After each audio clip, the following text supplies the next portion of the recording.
محرم کا مہینہ چونکہ حرمت والا مہینہ ہے تو اس مہینے میں خاص طور پر آپس میں ایک دوسرے پر ظلم کی ممانعت ہے۔ قرآن مجید میں آتا ہے ان عدت الشہور عند اللہ 12 شہرا فی کتاب اللہ یوم خلق السماوات والارض منها 4 حرم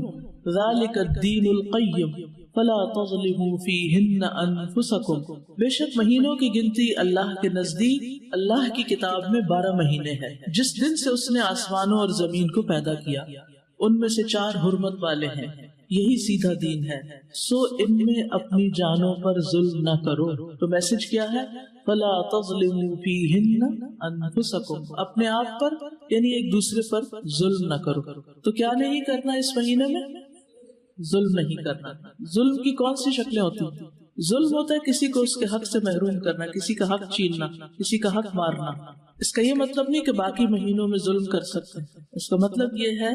کہ دوسرے مہینوں کی بنسبت ان حرمت والے مہینوں میں ظلم بہت بڑا گناہ اور بوجھ ہے، اگرچہ ظلم ہر حال میں بہت بڑا گناہ ہے، مگر اللہ جس کام کے گناہ کو چاہے بڑھا دے، جیسا کہ اللہ جس کام کے اجر کو چاہے بڑھا دے، یعنی وہی نماز ہوتی ہے، وہی صدقہ خیرات ہوتا ہے، لیکن عشرہ ذی الحجہ میں اس کا اجر کئی گنا بڑھ جاتا ہے۔ اسی طرح حرمت والے مہینوں میں ظلم کا گناہ جو ہے وہ زیادہ ہو جاتا ہے، اور یہ 4 مہینے خاص طور پر 1/3 آف دا ایئر خاص طور پر اس لیے اس کام کے لیے رکھا گیا اور اس کی شدت کا احساس دلایا گیا تاکہ لوگ اس کی پریکٹس کریں، کانشیس ہوں، اور خصوصی طور پر اس میں اپنے آپ کو ایسے گناہوں سے بچائیں تاکہ باقی سال بھی اس پر عمل کر سکیں۔ حدیث میں آتا ہے کہ ظلم حرام ہے، صحیح مسلم کی روایت ہے، نبی صلی اللہ علیہ وسلم نے فرمایا کہ اللہ عز و جل نے فرمایا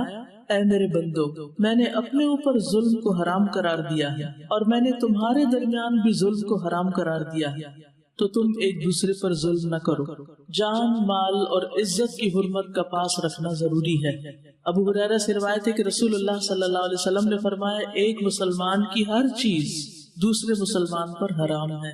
اس کا خون، اس کا مال، اس کی عزت و آبرو۔ تو اس سے کیا پتہ چلتا ہے کہ ہمیں دوسروں کا احترام کرنا ہے، ان کے مال کو ان کی مرضی کے بغیر استعمال نہیں کرنا، اگر کسی سے کچھ قرض لیا ہے یا کسی سے کسی چیز کا وعدہ کیا ہے تو اس کو پورا کرنا۔ اسی طرح عزت و آبرو کے کسی کی غیبت، چغلی، طعن و تشنیع اور بلا وجہ دوسروں کو اذیت دینا، اس سے بھی بچنا ہے۔ یعنی اس کا مطلب نہیں باقی دنوں میں غیبت حرام نہیں، لیکن ان دنوں میں خصوصی طور پر اس سے بچنے کی پریکٹس کرنا ہے، کیونکہ اس میں ایسے کاموں کا گناہ اور زیادہ بڑھ جاتا ہے۔ ابو ہریرہ رضی اللہ عنہ سے مروی ہے کہ نبی کریم صلی اللہ علیہ وسلم نے فرمایا مسلمان وہ ہوتا ہے جس کی زبان اور ہاتھ سے دوسرے مسلمان محفوظ رہے، اور مومن وہ ہوتا ہے جس کی طرف سے لوگوں کو اپنی جان اور مال کا امن ہو۔ مومن کون ہے؟ کہ جس کی طرف سے انسان کو اپنی جان اور مال کا امن، کہ مجھے اس سے کوئی خطرہ نہیں، نہ میری جان کو خطرہ ہے اس سے اور نہ میرے مال کو، میں جہاں چاہوں بیگ رکھ دوں اس میں سے کوئی کچھ نہیں نکالے گا۔ تو جو کسی کی کوئی چیز دیکھ کے بھی اس کی ہاتھ کی ریچ میں بھی ہونے کے باوجود اس سے پرہیز کرتا ہے، یہ دراصل اس کے ایمان کی وجہ سے۔ ابن عمر سے روایت ہے نبی صلی اللہ علیہ وسلم نے فرمایا سب سے بڑے گناہ یہ ہیں وہ آدمی جس نے ایک عورت سے شادی کی، اس سے اپنی حاجت پوری کی، پھر اسے طلاق دے دی اور اس کا حق کے مہر ہڑپ کر لیا، مہر ہی نہیں دیا اس کو۔ تو بیوی کو اس کا مہر نہ دینا یہ بھی ظلم کی ایک قسم ہے، کہ اس کو نام نفقہ نہ دینا اور اس کا حق ادا نہ کرنا۔ دوسرا وہ آدمی جس نے کسی کو مزدوری پر لگایا اور اس کی اجرت خود نکل گیا۔ ایسے بہت سے واقعات ہمارے ملک میں بہت عام ہیں کہ کام کرا کے کسی کو کام پہ رکھ کے مہینے کے بعد اس کو چھٹی کرا دینا، اس کو اس کا حق نہ دینا، ویسے مزدوروں کو کسی بھی کام پہ لگا کے ان کو یا حق دینا ہی نہ یا پورا نہ دینا، یہ بھی ظلم کی شکل ہے۔ تیسرا وہ آدمی جس نے کسی چوپائے کو بے فائدہ قتل کر دیا، یعنی جانوروں کے بھی حقوق ہیں، ان کو بھی بلا وجہ نہیں مار سکتے آپ، ایک شغل تماشے کے طور پر۔ عبداللہ بن سعد رضی اللہ عنہ ابن یزید سے روایت ہے کہ وہ اپنے والد سے اور وہ عبداللہ کے دادا سے روایت کرتے ہیں، انہوں نے رسول اللہ صلی اللہ علیہ وسلم کو فرماتے ہوئے سنا تم میں سے کوئی شخص اپنے بھائی کی کوئی چیز ہرگز نہ لے، نہ مذاق میں نہ حقیقتاً۔ بعض اوقات ہوتا ہے نا فرینڈشپ ہوتی ہے اور ایک دوسرے سے کافی فرینک ہوتے ہیں، تو ہم سمجھتے ہیں کہ اب اس فرینکنس کے بعد ہمیں حق حاصل ہو گیا کہ ہم دوسرے کی چیز میں سے جب جو چاہیں نکال لیں، اس کا بیگ کھولیں، اس سے پین نکال لیں، کوئی کھانے کی چیز ہے تو وہ اٹھا کے کھا لیں، نہیں، یہ سب حرام ہے، چاہے ایک سوئی کیوں نہ ہو، اور خاص طور پر اگر کوئی کسی کا حق ظلمن چھین لیتا ہے قسم کھا کر، جھوٹی قسم کھا کر، تو خواہ پیلی کی ایک شاخ ہی کیوں نہ ہو، ایک مسواک، اگر اتنی سی چیز بھی کوئی کسی کی ظلمن چھینتا ہے تو قیامت کے دن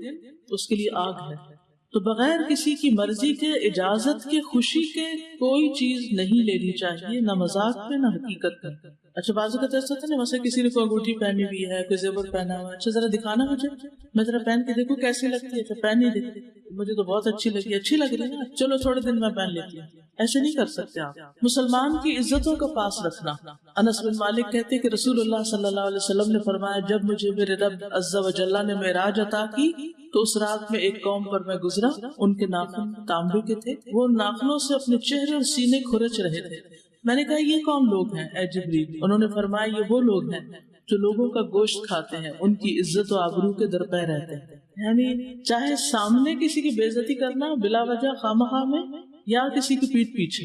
تو کسی کی بھی عزت کے ساتھ کھیلنا جو ہے اپنے آپ کو نقصان دینا۔ عبد الرحمن بن غنم سے مرفوعاً مروی ہے کہ اللہ کے بہترین بندے وہ ہوتے ہیں جنہیں دیکھ کر اللہ یاد آ جائے، اور اللہ کے بدترین بندے وہ ہوتے ہیں جو چغل خوری کرتے ہیں، دوستوں کے درمیان جدائی ڈالتے ہیں، باغی، بیزار اور متعنت ہوتے ہیں، سرکش ہوتے ہیں۔ اسی طرح ابو ہریرہ کہتے ہیں کہ نبی صلی اللہ علیہ وسلم نے فرمایا، بنی آدم کے اعمال ہر جمعرات کو پیش کیے جاتے ہیں، لیکن کسی قطع رحمی کرنے والے کے اعمال قبول نہیں کیے جاتے، یعنی رشتوں کو کاٹنے والے، رشتوں کے ساتھ ظلم اور زیادتی کرنے والے کے اعمال نہیں۔ تو ہمیں ان مہینوں میں خاص طور پر حقوق العباد کا خیال رکھنا ہے۔ یہ حقوق العباد کی ادائیگی کے مہینے ہیں۔